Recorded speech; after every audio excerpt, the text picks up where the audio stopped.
This evening we're privileged to have with us the gang from the Bunker Farm, and starting with Michael. Now you have to tell me how to pronounce your last name. Euphrat. Euphrat, okay. And don't try to spell it, guys. And next to Michael is Helen O'Donnell. Mm-hmm. Yeah. And Jen O'Donnell, and Noah Hoskins.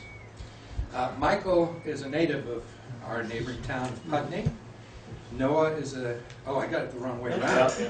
Noah is a native of Putney. Michael is a native of our neighboring town to the south, Brattleboro.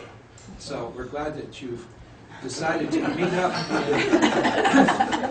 in between and to take over the piece of property that we've been watching through the years and will continue to watch for the decades to come under your management. Jen and Helen came from a neighboring, not even a neighboring state, 2 states over, down east. How far down east was it that you came from, in Maine? We're from Mount Desert Island, which is about 4 hours up the coast. Mid-coast. Yeah. Right. Yeah. Well, I hope you don't mind being this far inland. It's hard. It's hard. And with him today we have Joan Weir, representing the Land Trust, and her organization has had a major role in getting the Bunker Farm reestablished. So I'll let Joan take a minute or two to explain her role in that, and then Noah and Jen will be in charge of the program from there. And we're grateful that Debbie Lazar is here to take this program, and she's going to supplement this with footage from the farm itself in the next few days, and then that will be, she will edit that in a couple of weeks from now. It will be aired on BCTV. So tell your neighbors who weren't able to come tonight that look out for the program on Brattleboro Community Television as soon as the producer and editor gets her work done. Joan. Great. Thank you, Bill. Good evening, everybody, and thanks for having us here this evening. I think I'll just provide a little bit of an overview, quick overview of what the Vermont Land Trust has been trying to achieve here with this farmland protection project. We had the opportunity last July to purchase the Bunker Farm, and with the idea that we would find farmers to come in and buy the farm at its conserved value. And we're kind of in that long process of fundraising to really make up the difference between what we paid for the farm and what we're going to sell the farm for to the farmers probably in April or May of this year. So we've had a good sizable fundraising campaign during this period of time, and we've been seeking grant funds to accomplish this, and we've also been running a local fundraising campaign. Some of you may have heard about it up to this point. We're getting ready to go more public with that local fundraising campaign, and you'll probably be hearing more about it in the newspapers and even through a possible direct mail right to your post box. I did bring some material with me on that table there, which describes overall what we're trying to accomplish there, which these folks will really do an excellent job of providing that detail for you. But if you are interested in this project and wish to contribute at any level, we would really appreciate that support. So with that, I'll turn it over to Noah. And are all of you going to A little bit. We're speaking for a few minutes on this. We're supporting Noah. Yeah. Great. All right, thank you, Joan. Welcome to this wonderful meeting hall here. We'd like to start off by saying thank you very much to the Transition Dummerston team for inviting us here tonight to share our story and the story of the Bunker Farm. Thank you also, of course, to the church for making this space available. I understand that this room and this dining area is a hub of the Dummerston community. For those of us moving from afar in Putney and Brattleboro, it's a step into another world.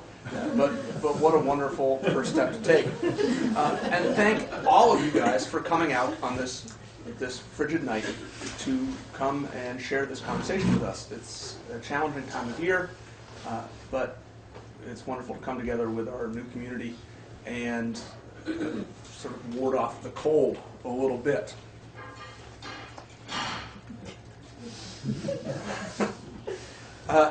As all of you, I'm sure, know, thanks to the efforts of many authors and activists, the last 50 years have been a very exciting and challenging time in agriculture.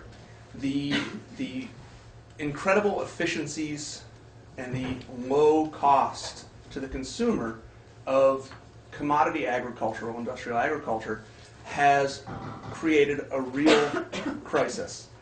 By not including externalities, the effect on air quality, the effect on water quality, the cost to our community and the cost of our lives, they're able to put food in the supermarket at remarkably low costs. This not only creates a challenge for our environment and our communities as a whole, but it creates challenges for smaller farms, for farms that are calculating these values of land stewardship, values of humane and ethical animal treatment, and the values of community and community organizations into the cost of their products. So, this looks a little bleak. But fortunately, and very fortunately for us, as younger people in the agricultural realm, there's been, as these challenges have been developing, there has been a very focused and thoughtful countercultural agricultural movement, really working hard to provide alternatives and explore sustainable and healthy ways of growing food and healthy ways of sustaining communities. These movements share one thing in common, from the East Coast to the West Coast, from Europe to America, and across the world. These countercultural farming movements are dependent on the communities and the people in which they thrive. And these people share one thing in common also. They care about what they eat, and they care about where they live. Dummerston is a great place. We are very fortunate to have many of these local agricultural heroes in the community, and some of them even here tonight. It's impossible to highlight the debt of gratitude we as young people in agriculture, and also we as people in this community, owe to folks like Jack Mannix and the Schmidts, the folks at Scott Farm, the Millers, Nelson Gilson, and everyone else who's been working so hard in this challenging time to maintain the great things about our agricultural traditions in our communities and in this country. Yeah, thank you. Thanks so much for doing this. We can see their efforts reflected in Dummerston's town plan. The fact that this community and the good folks in this community have seen fit to look forward and to put language around sustainable agricultural and sustainable land use into the guiding document of the town reflects exactly the type of community values and community action that we're all going to need to implement to overcome the challenges in our agricultural system and the challenges to our communities that they represent. Thank you. The Bunker Farm, as many of, if not most of you are familiar, is a historic farm in this town. It's been in agricultural use and production in various stages over the last 200 years, moving from the Lawton family to the Bunker family in the middle of this past century.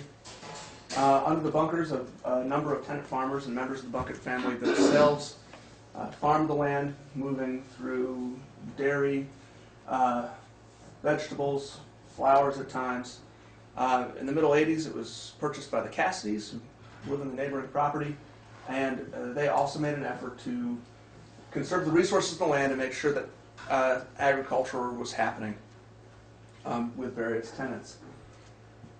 This farm is a wonderful place, and it's a wonderful place not just because of the history, but because of the memories of Dummerstonians. It's hard to talk to anyone who's lived in Dummerston their entire lives and not hear a story about their childhood visiting the cows on the farm, or fishing for bullheads in the pond, or just driving by and seeing this and having this piece of the working landscape be an iconic memory from their childhood.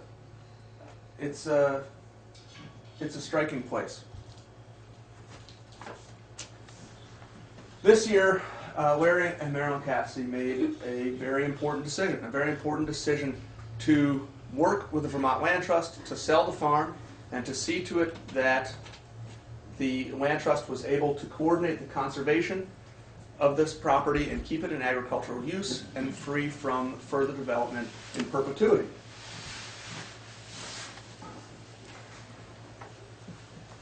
The conserved parcel is a 169-acre piece in 3 lots adjacent to the Bunker and Miller Roads.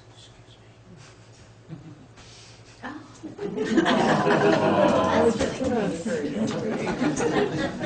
stay there. Joan, who we've already met, Joan Weir has been working very hard over the last year with her compatriots at the Vermont Land Trust to bring this parcel into conservation. This is a complicated process which involves state and federal grant applications, extensive fundraising, and also finding someone to fill the role of farmers and stewards of this property as the new owners. The program that we came into Joan's world with is called the Farmland Access Program, which is aimed at allowing young people who have developed farm business plans, allowing them some access to land, which is an increasingly difficult prospect for young people in this state. We can't say thank you enough to Joan and the rest of the Land Trust team for giving us the opportunity to pursue this business and to take on the role of farmers and stewards in this property.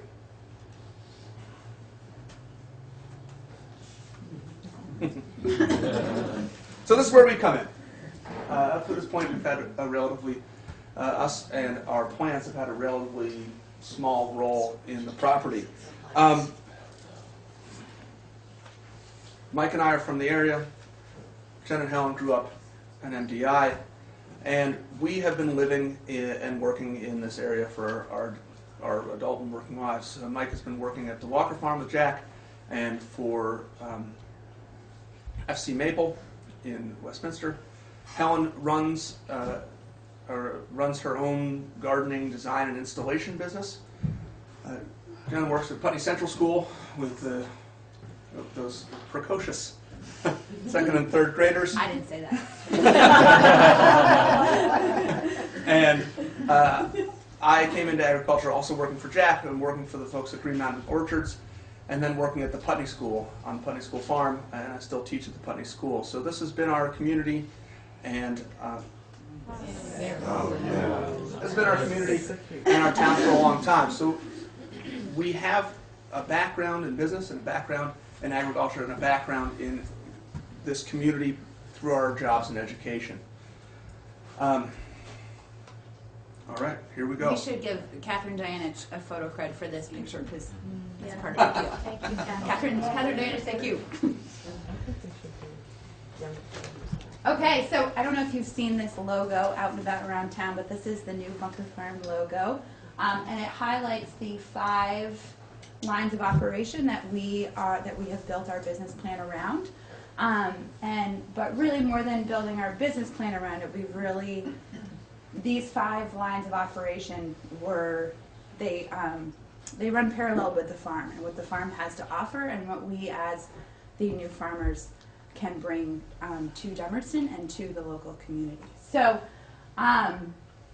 the mission of our farm and what sort of guides us as we embark on this new venture is threefold. So the first part of our mission is that we are hopefully going to profitably and sustainably produce, market, and sell naturally grown meat, vegetable, nursery products, so that with that we are being profitable in our ways of producing and selling these, but it's also sustainable, so that it is something that we as farmers are comfortable with, and that it is something that is giving back to the land as well. The second part of our mission is to develop innovative, strong, and meaningful connections between the producers and the consumers, so between ourselves and those who are going to be consuming and enjoying our products. That not only strengthens our local food system and economy, but it also thinking about the cycle and how what we put in, we get out and we put back in. And thirdly is to invest in community outreach. It's at the center. I'm also, I'm at the center. No. To invest in community outreach and education programs so that we are continuing to build strong connections with our community, and for people to foster a sense of place and the history and the rich history that Dummerston and Bunker Farm and agriculture has to play in this area. Next slide. Oh, no. Yeah.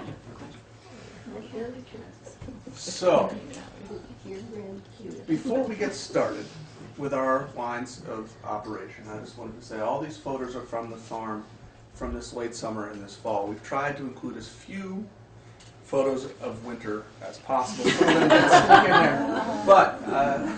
But we'll skip quickly over those ones. So we're raising a line of natural and pasture-raised meats. All our animals are given free access to dirt and grass and all the good things that sustain life. Well, they certainly are missing the green grass at this time of year. The animals love getting out, getting outside, and getting access to food groups beyond just grains. We feed a wide variety of not only traditional feeds, but also hays and haylage gathered from the farm, harvested from the farm, as well as fruits and vegetables grown on the farm and then also brought in from the Walker Farm and other sources, making sure that the animals are getting a wide range of nutrition, both in terms of proteins and nutrients that they might not get in more traditional settings. Our chickens, we have a photo of the chickens from this fall. You can see them contentedly enjoying some Walker Farm sweet corn. One of the tricks to this style of feed, and anyone who's had pigs themselves and chickens themselves, I'm sure can sympathize. But as you might imagine, being familiar with the wonderful work that Jack and Karen and their crew do down at the Walker Farm, when you dump out a barrel of pig slops and you see strawberries and peaches, it's kind of hard not to feel a little jealous sometimes. They tend to eat quite a bit better than we do. This is all part of our philosophy of making sure that the animals are eating a balanced diet and having plenty of opportunity for exercise and for interaction with sunshine and the vital nutrients available in a pasture-raised system. Our beef herd has been established. We're raising Hereford cows. You can see one of our heifers here in the barn. We'll be pasturing using what they call IGM, or intensive grazing management, where the animals are moved in rapid succession through the paddocks and the pastures. The benefits of this style of grazing are immense, both for the animals and for the land. Not only do the animals get a higher protein rate through eating hay just at the correct moment, or eating grass just the right moment in the grass development, but the grass benefits greatly from being eaten at that moment. One of the wonderful things about grass, and cows for that matter, is that they're the species that have evolved together. Grazing grasses love being grazed. If you look at a field that has been recently been mowed or recently been grazed, it grows back in this lush green carpet of grass because the grass thrives at that trimming and it's beneficial for the root system. and it doesn't benefit anything else. It doesn't benefit the weeds to be clipped back like that. So the grasses really enjoy getting clipped on a regular basis.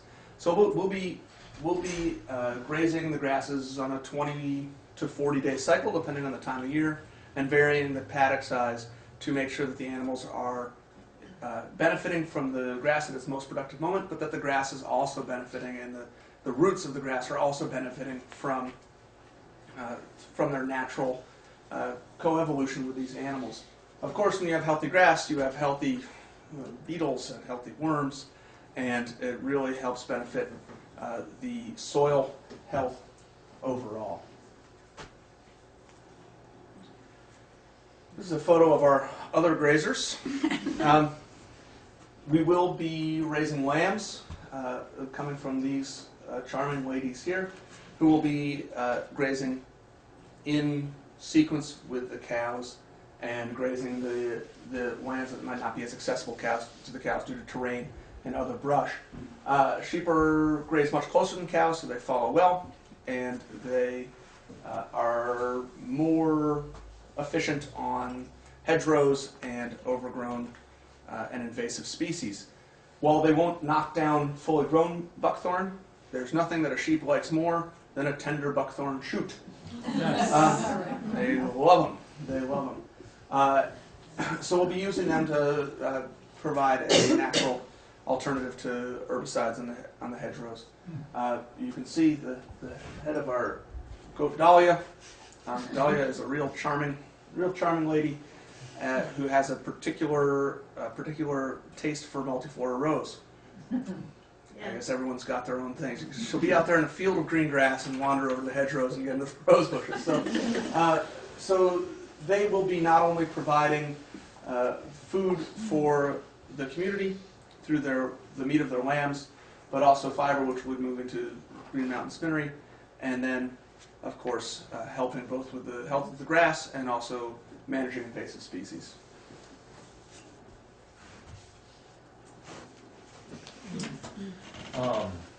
We plan to market vegetables and fruits, and we plan to do this by selling them primarily at local farm stands and local restaurants in the immediate area. We have already started doing this. We've been selling our winter greens to the Gleanery restaurant in Putney, and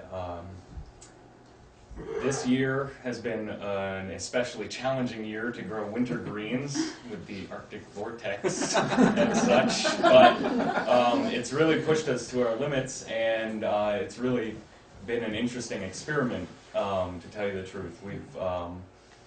We've haven't had the use of a greenhouse heater as of yet, so we've really been able to see what these greens can do. We've been using exclusively Rime row cover to protect the plants, and most things have done pretty well. In fact, we just harvested some of our kale from the greenhouse to make the peanut kale salad that maybe some of you had seen. For the future, we've got garlic in the ground. We've got asparagus ordered. We have strawberries ordered to plant in the spring.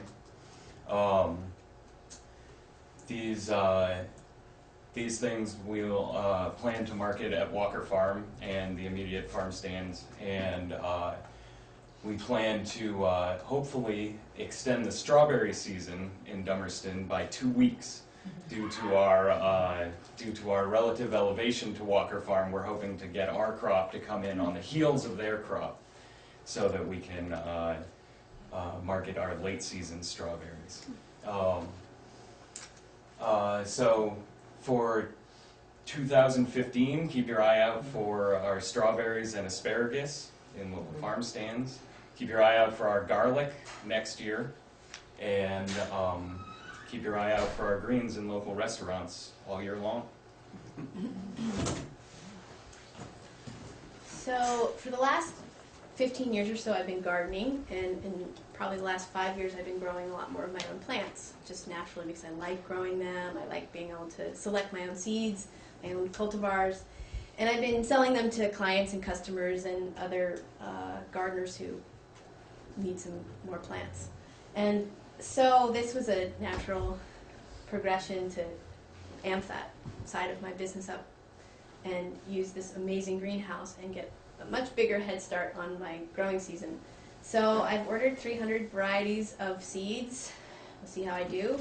And we're planning to set up the greenhouse, lots of benches, you know, develop some great systems, because I've always done it in a very limited, wonderful greenhouse at our mother-in-law's here.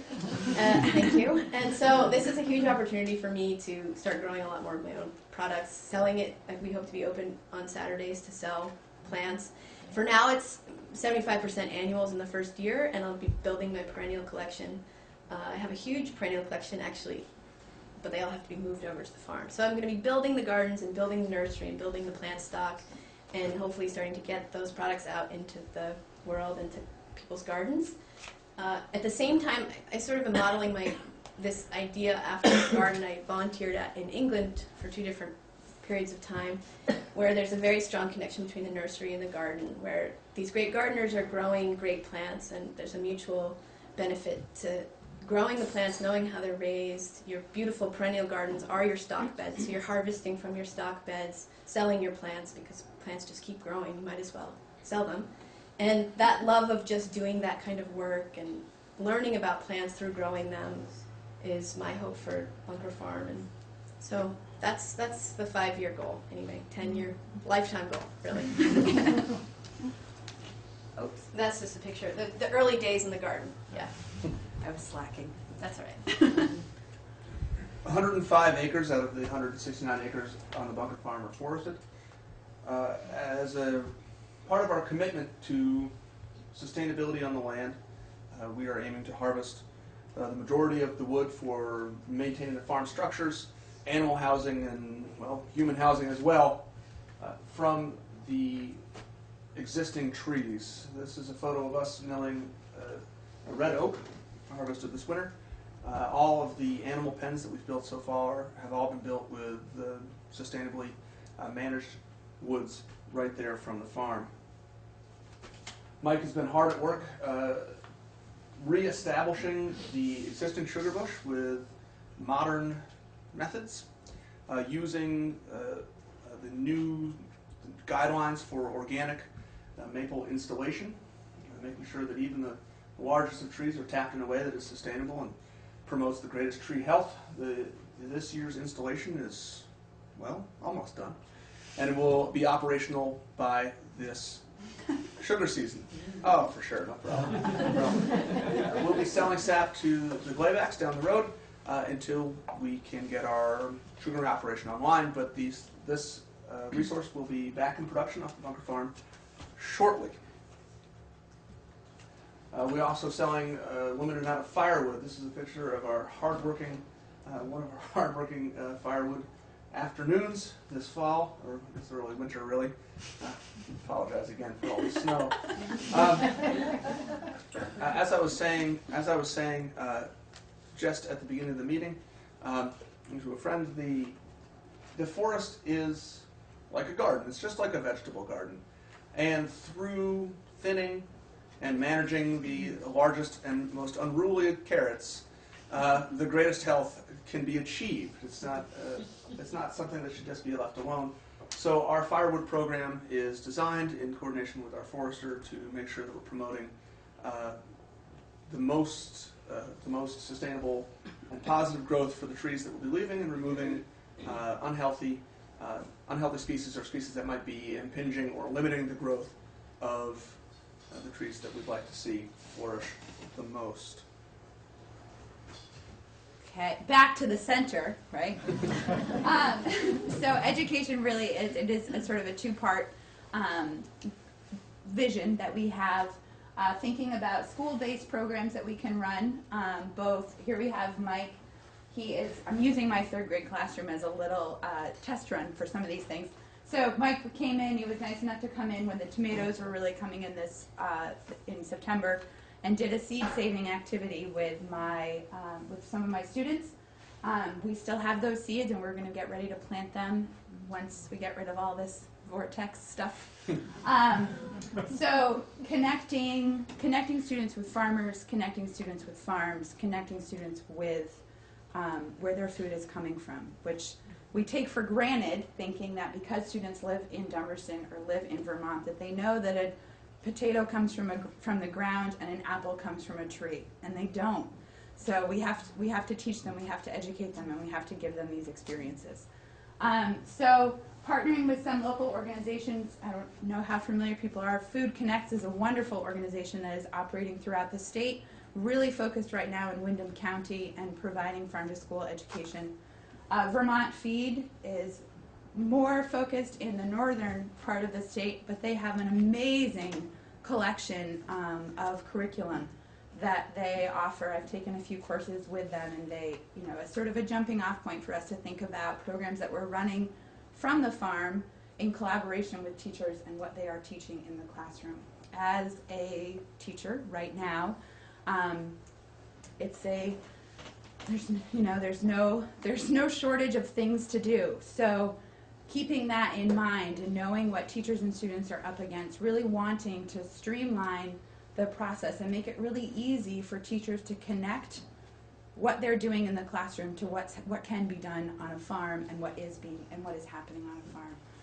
So it could be a one-time visit connected with a unit of study that they are working on. It could be a visit 3 or 4 times a year over a longer theme. So developing some programs so that if a teacher is working on soil sciences, okay, great, we have this, these are your activities to choose from. Let's plan a visit that works for you. So the other part of it is thinking about organizations within the community that already exist that are doing this kind of work and offering Bunker Farm as a satellite location. So Bonnievale Environmental Education Center is one of my nearest and dearest places. It's a place that I try and bring my class to at least once a year. But again, that transportation and ease. So if we were to offer, if Beak could run their programs at Dummerston, in Dummerston, would it make it easier for Putney Central School and Dummerston School to have access to those programs? So that's one part of the vision. And the second part is thinking about the community and thinking about the access and community members having access to the farm. As Noah said earlier, and it's so true, almost every single person that we have had the opportunity to meet with and talk with from the community and the surrounding community, they all have a story and they all have a connection with this farm. And wanting people to continue to build that relationship and feel connected and keep walking their favorite trail or come and paint in our fields, whatever it is, that this remains a place that is accessible for community members. We have plans to outfit and sort of reconfigure our hay barn a little bit so that that can become an event space and a meeting place. As well as there are a variety of meeting places that are on the farm outdoors, like the Sacred Circle that Larry built a number of years ago. It's an amazing vantage point to see the farm and wonderful gathering place. Just to promote the Dummerston Conservation Committee, they're doing a talk and a walk tomorrow for identifying winter trees. And you have to meet, I think maybe here, to go to a special place in Dummerston. And reading that, I was like, we could be that special place in Dummerston. So looking for those kinds of opportunities and partnerships to continue to invite and include community members in our farm and in our work. So, as Jen was saying, we are really seeking to streamline not only the educational access, but the community access as well. And this means a couple of different things. It means how do we get these agricultural products, the meats and the flowers and the veggies, into the community in a way that people can access them to help folks find the meat sources they need, or the alternatives to the commodity system that we feel the need for. How do we get this stuff, and also how do we further this connection with the land, or further this connection with local agriculture? So there's a few different aspects to this. Thanks, Jim. There's a few different aspects to this. We're making our products available through a few different community-oriented methods. Our family farm membership program. I'll talk about that in a second. Horizontal networking partnerships, and then our open farm hours. Our family farm membership program is our answer to the traditional CSA model. We've designed it to build on the strengths of the CSA and really highlight the wonderful things about community-supported agriculture methods. And it's particularly designed to strengthen the connection between the farm and between families and community members. To really create a level of dialogue and communication and personal service from the bunker farm to your kitchen. This individual connection and family connection to the food that we eat is such an important part of the work that we do, and it's such an important part of our motivation in undertaking this project. And we really want to use our family farm membership program to engage in these dialogues and to create a functional system so that you and other community members are involved and in control of the food that's coming into your home. No one likes the feeling of anonymity in the supermarket, and we really seek to break down those walls. We do this through offering individualized discussion and or consultation about what you like to eat, how much you like to eat, what meats you like, what meats you don't, and what you would like to see in a growing program, so we can really tailor as much as is possible our efforts to meet your need. We seek to bring our local humane meats and make them available to you year-round. Storage is a big issue for a lot of people. Not everyone can have 3 chest freezers, and we understand that. So we are developing systems to provide storage for the CSA meats so that you can access local meat year-round, not just in the times where it's convenient for us to get it off the farm.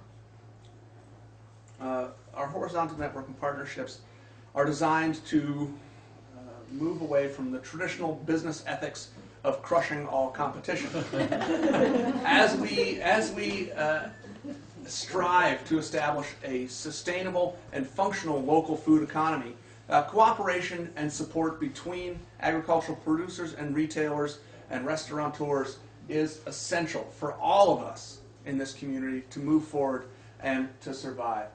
So through cooperative and supporting relationships with restaurants, small farm stands, and other retailers, we hope to make our products available in such a way that the community members, retailers, and ourselves can all benefit and can all take whatever steps we can to make sure that agriculture in this town remains a viable and central activity to all our lives. We are already in at the Gleanery and at the Walker Farm, and we'll be expanding into some other stores in Brattleboro and Putney throughout the summer. We really feel strongly that local agriculture and the spirit of local agriculture is reliant on access to farms. We welcome visitors at any time, but we would like to especially suggest that Saturdays during the day are a great time to come by, take a tour, talk with us about what's going on, and most importantly, tell us about what's going on with your life, what your vision is for local food, what your vision is for local agriculture. Conversation and communication between consumers and producers is essential for this next step in our collective food experience. We love growing. We love growing animals. We love growing vegetables.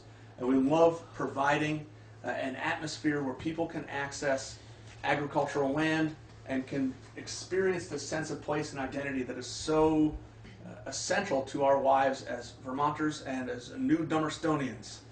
So come talk to us. Let us show you what we're doing. Tell us what you're doing. And together we can really grow something amazing.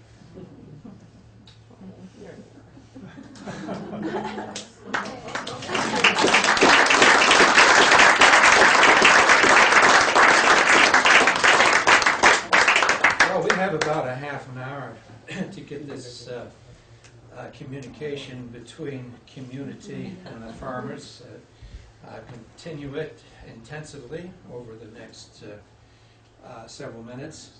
I just want to start out saying, you remind me of how I grew up on essentially a dairy farm not too far away from here, and just so that I kind of date myself, and I was growing up in the 40s and 50s, but that also puts you in the economic atmosphere of the time. We were primarily a dairy farm, but we made a little bit of maple syrup in a little boiler in the backyard. We had a few chickens, we had some pigs, we of course had a vegetable garden, potatoes in the whole range, and what else? Oh yeah, we had some pigs now and then.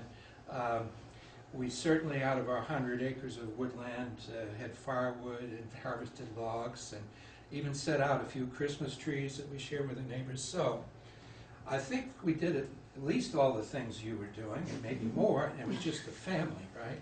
So with your two, I guess since it's two sisters, we can say it's three families, right?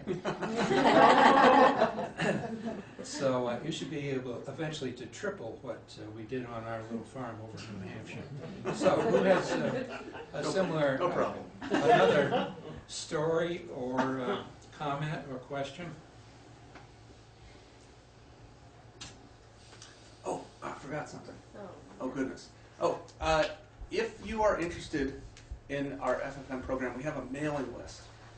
We are just starting this program out.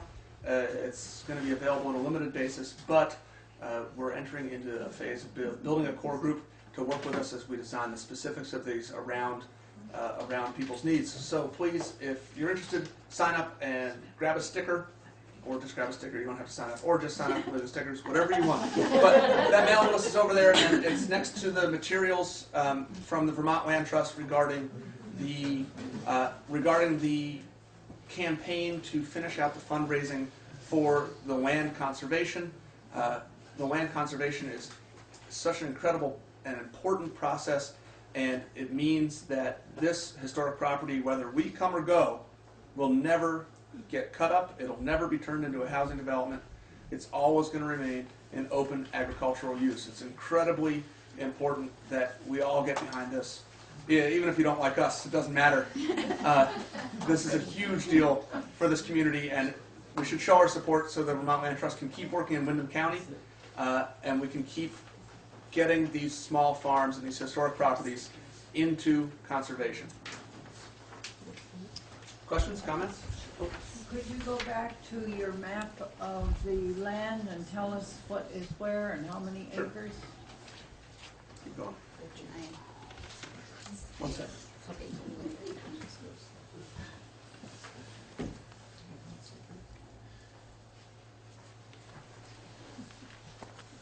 Like saying the alphabet backwards. No, You just go in back. case it wasn't, we're almost there. There we go. All right. Yes. So the junction of Bunker and Miller Road is right there at the center. The big bunker house, the traditional house where Ellsworth and his family lived, is up here on the hill. The medicine wheel, the stone circle that Larry constructed, is right here in the lower field. When you're driving from West Hill Road onto Bunker Road out of Putney, you come out of the woods right here by the pond. There's a 3-acre apple orchard where our porcine friends will be living. The apple trees are overgrown and unfortunately beyond the point of pruning back into reasonable production, but they will be a wonderful shade cover for the pigs, who will also, and have been enjoying their apples both through the fall and the winter. Well, they can't keep up with the apple drop in the fall. The apples freeze, and they're out there every day, even now, getting the last of them. So the greenhouse and the house and the barns are right here. The cows are living right here now, and the sheep and the pigs are living. Pigs are living right in here, and we're living right here at the existing farmhouse. I'm sure where the sugar bush and the Oh, yeah, flower sorry. fields are. So the sugar bush is a 16 acres piece up here above the apple orchard. And the strawberry and asparagus and garlic field has been plowed in right here at a very strategic place where the dairy farmers of years past had their manure stockpiles, and the soil was particularly rich still as a result. Identify the neighboring conserved land.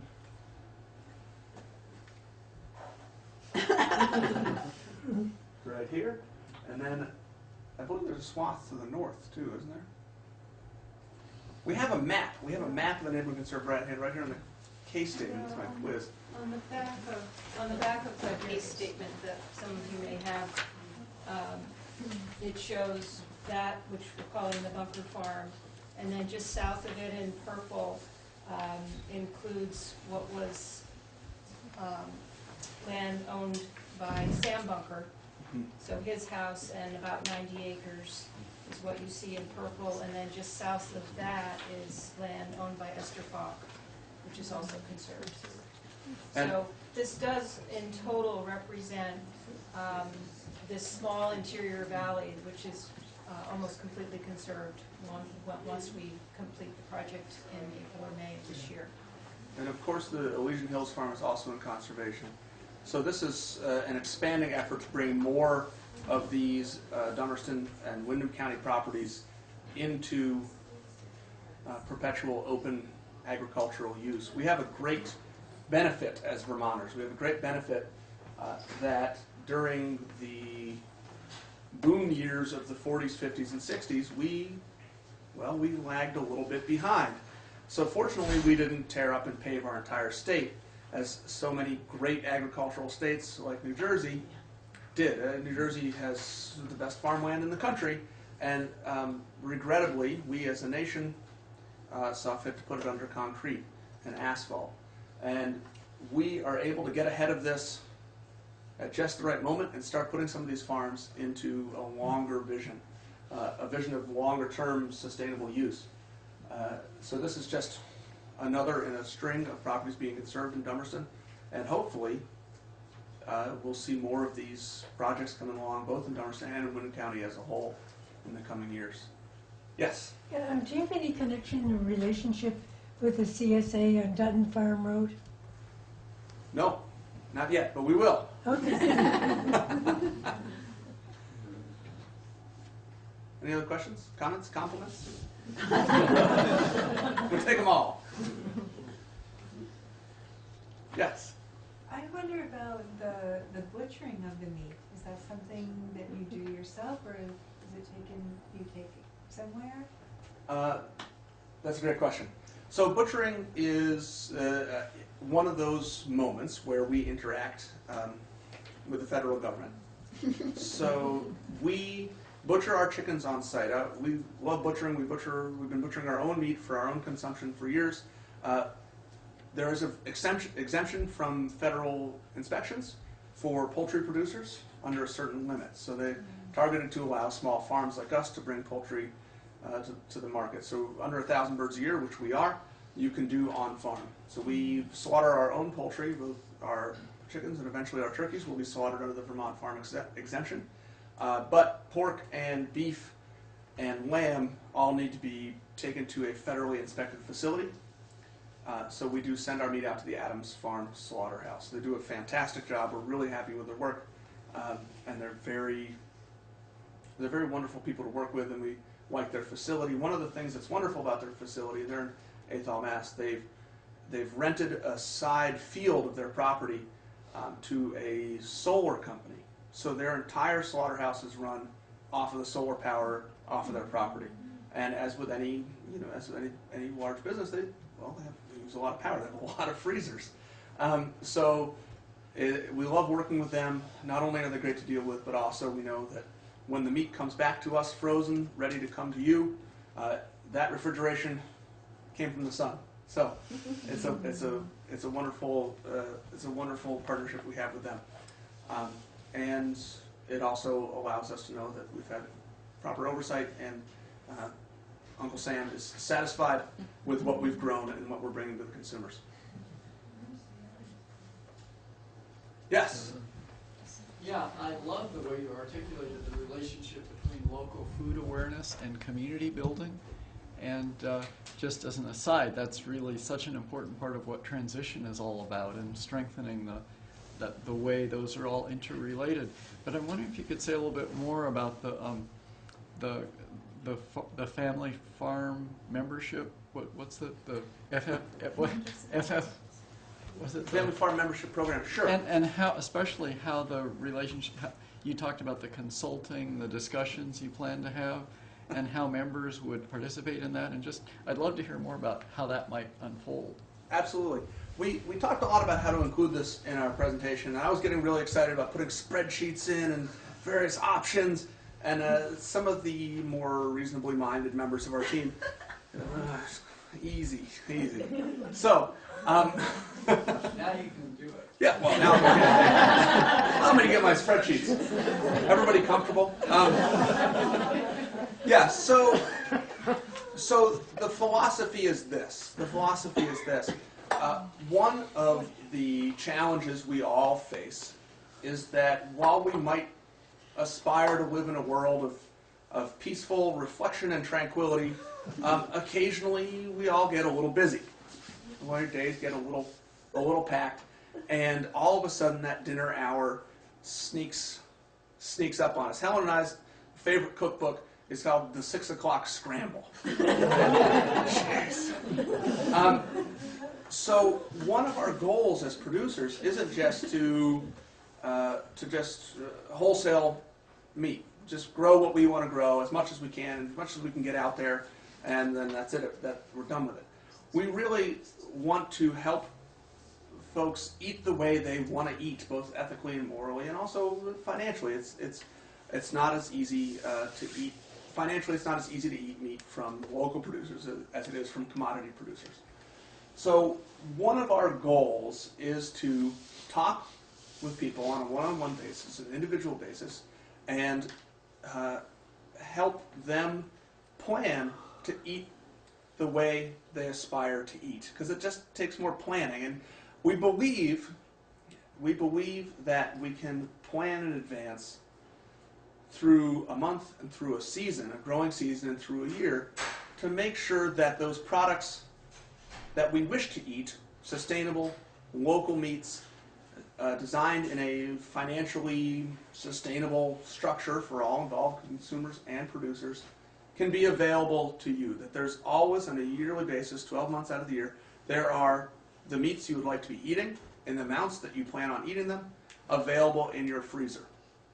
So that when you come home from work at the end of the day and we'll get into the stress, and you can open the freezer and there is the chicken, there is the pork, there is the beef that you want to eat, as opposed to saying, well, I got to stop and I got to get something from the store and I got to make this happen. And one way to do this, of course, is to have a chest freezer, and you can have them available, and you can say, what do I want tomorrow? You pull it out and let it defrost, or what do I want in 20 minutes? And you pull it out and try to defrost it in the skillet with the wooden spoon. You know, I'm just from experience. Well, we certainly go through this process. But to have those products available, as opposed to feeling like you need to eat something, so you have to stop and you have to buy something that you don't want to buy from someplace that doesn't necessarily reflect your community or where you want your food dollars going. So it would involve sitting, talking, discussing what it is you like to eat, what it is you want to be eating, what's keeping you from eating the way you want to eat, and what we can do to help make your locavore, your particular meat consumption plan a reality. What can we do to help you access food in the way you want to be accessing it? So one example, we have some neighbors from up the street who have sort of gone about this process sort of on their own. They figured out their budget, what they were spending on meat per year roughly, and then looking at the meat that we are going to be having available and how does that translate. So if we have X number of dollars available per year for meat, what does that look like for Bunker Farm meat? So how many chickens, how many pork chops? How many, we don't, we're not interested in steaks, but we like ground beef. Okay, let's work that out. So one model that we're thinking of is having some kind of packages available, so that if you are a family who's interested, you're a 2-person or a 3-person or a 4-person, and you're interested in poultry, in beef, and in pork. So if you're interested in all 3 types, putting together some selections that would work for you. So having some models that we could build off of, and then, oh wait, we don't eat pork. Okay, no problem. How can we tweak our package so that it will work for you? And then we also get into the storage. So right now we have a family up the way who were like, we would love to buy 15 chickens, but we don't have a chest freezer. It's like, we do. So we have their 15 chickens in our freezer, and they come and they get them 1 at a time, 2 at a time, whatever they have room for. But those chickens are reserved and set aside for them. So we have another family who, they don't have a chest freezer either. So we have all of their meat in our, and they, there's a storage fee that they pay. So we're starting to sort of develop some examples, which I think will be helpful if people do decide to join the program or interested in thinking about what it might look like on their monthly pickups or all at once. It's really this back and forth and working with the individuals. That's really important. So that's where we differ big time from the CSA, in that the CSA model, it works for a certain percentage of the population, who can afford to pay that one-time upfront cost. And that is something that it makes a lot of sense. We understand, then it's a deposit, but that doesn't work for all people, and we're very understanding of that. And so setting up some payment options, so it can be a one-time upfront. I would like to reserve this amount of meat, and I'd like to pay for it, and we're good. Or we can set up monthly, like a monthly payment plan or something of that nature, so that it's available to more people. Does that sort of help to answer the question a little bit? Yeah. I know it's still a little bit vague, 'cause we're building it and all that, but. And this is the trick, is that we have some ideas, and we've been working with some families, but during this initial phase, as we build our core group, we want to hear from you guys. We want to hear what you want and what it's going to take to make that happen. We're pretty flexible. We could raise 6 pigs, we could raise 30 pigs. We could raise 6 cows, we could raise 50 cows. We love animals, we'll keep raising them. The question is, what do you need? What is it that doesn't quite work? We've talked to folks who, well, this how do you buy, there's these beef producers, and we can't get their stuff, they're not in the stores, or we don't know what their store hours are. So through communicating and setting up monthly pickups, we hope to make it a transparent system. Through our open farm hours, you can always come and buy a pack of hamburger or a bag of greens. We're not going to guarantee anything unless, particularly in this early phase, unless we've arranged it through our program, through our FFM program. Those, of course, will be guaranteed, but we'll have a la carte shopping all the time. But we firmly believe that working together to create a plan is the most effective and efficient way to making this food available in a way that can really satisfy some of these challenges and sort of defuse the temptation to make decisions that we don't always feel good about at that 6 o'clock hour. So sometimes, it's hard. Yes, please. So no, I was thinking, are you looking ahead to a point where you have a core group of families who are working with you to buy product from you, and that will determine how many animals you're raising at some point, or? Absolutely. Absolutely. Well said. You want to come up with that? Yeah. Absolutely. Our production goals are intended to be tied very much to the desires and the wants and the needs of the people we're working with in this community. We're not getting into this business because we want to grow X, Y, or Z. If it turns out that people in this community are really desperate for chicken and really aren't interested in pork, we will not raise a bunch of pigs, because that doesn't make any sense based on our goals. We believe that not only is our desire to move away from commodity meats a personal goal, but we believe that it reflects a growing trend in people's consciousness as we become more aware through the great work of Eric Schlosser and Michael Pollan of the real challenges that we're facing in the commodity system. And we're really hoping to help people access sustainable, humanely raised local meats in this town, as well as, of course, flowers and more maple syrup. You can never really have enough. And, well, 2 more weeks of strawberries sounds pretty good. So, yes. Under the family farm membership model, how do you guys prepare yourselves or address the risks of unforeseen things that keep you from being able to produce things at the price agreed or in the amounts agreed? We have a pretty good picture of what pricing looks like. There's variability, but we have the ability to forecast a year out. There's always the possibility that we'll get decimated on one animal or another. We're running a diversified program, so we're not going to have the bulk of our capital tied up in any one crop. And fortunately, the most cost-intensive, which are, of course, the most resource-intensive, which are the cows, also are the most resilient to a widespread disaster. You're not going to get some coyotes in, and the coyotes aren't going to come in and kill all the cows. We do worry about coyotes a lot, but with the traditional CSA model, one of the methods of the CSA model is the crop insurance is your customer's goodwill.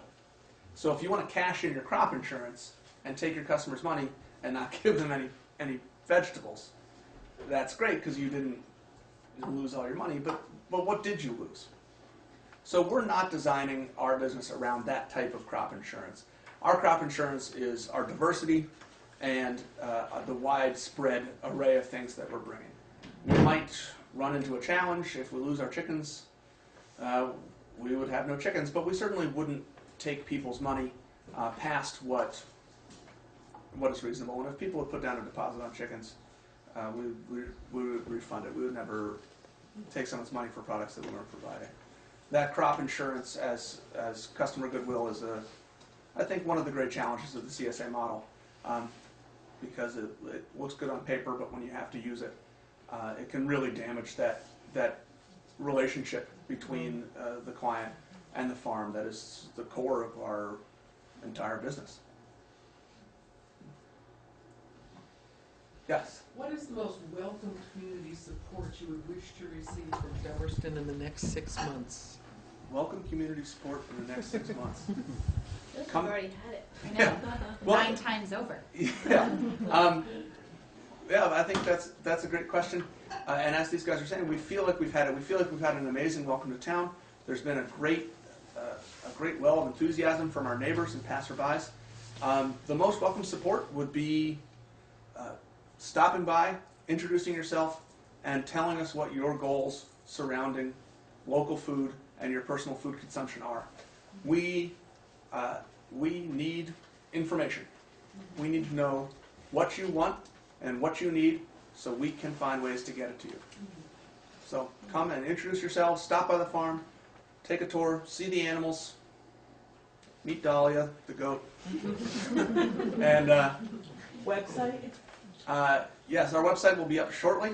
We will be at thebunkerfarm.com within the next month or so. We're working with our team of web specialists. No, I'm serious. It's not us. Yeah. There is an actual team. There is an actual team. So our website will be up soon. But for the time being, find us on Facebook, give us a call, or just stop by. Yeah. We want to talk about what we love, and we want to hear what you love, so we can bring the two together. Yes.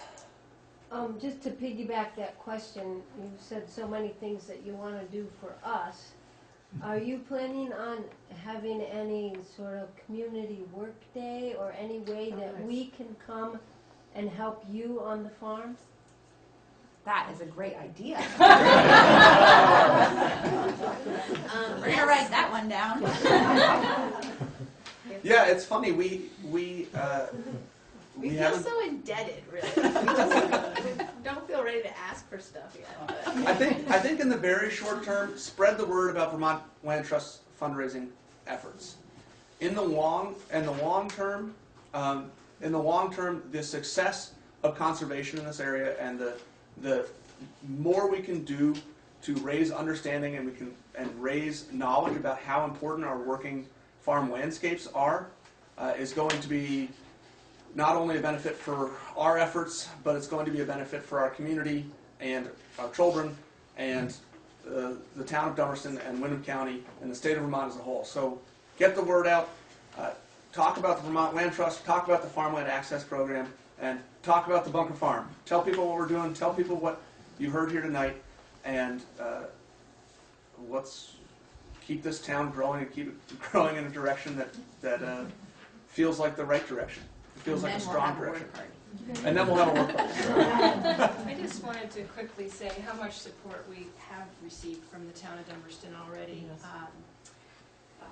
For one thing, local officials, whether it's Select Board, Planning Commission, Conservation Commission, Farmland Protection Committee, they've all been super supportive, writing letters of support for some of these grant applications we had to put in. The town itself appropriated $18,000 very recently, going towards the fundraising that I mentioned. And then we have this $110,000 local fundraising campaign, and we're at $96,000 as of today. So we're really in very good shape. But you know, as many of you know, the last 15,000, 10 or 15,000 can be the most challenging. We're confident we're going to get there. But we're now at the point where it's going to be $25 contribution, $50 contributions. That's what's going to take us over the finish line. So